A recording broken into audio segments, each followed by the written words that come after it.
The second eureka moment that happened soon thereafter, because once we had generated cytotoxic T lymphocyte lines that were abbreviated CTLL, we wondered whether or not we could clone cells from these lines that would be even more cytotoxic than the parent cell line, because the cell line was for the most part probably heterogeneous. There were some cells that were cytotoxic and some cells that weren't cytotoxic. And we developed procedures in order to be able to clone these cells.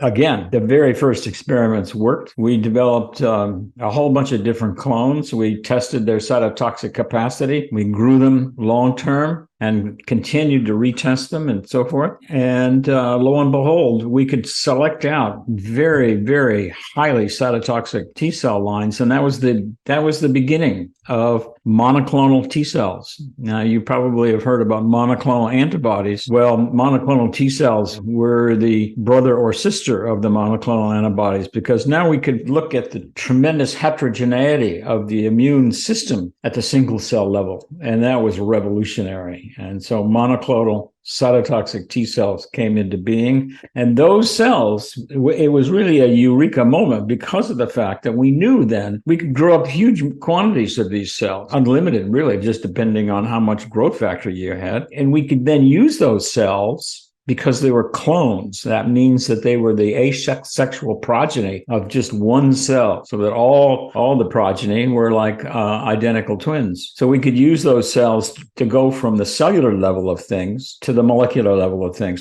for the very first time in immunology. And the molecules are at least 1,000-fold smaller than the cell itself. We were really on top of another revolution in T-cell immunology and immunology in general.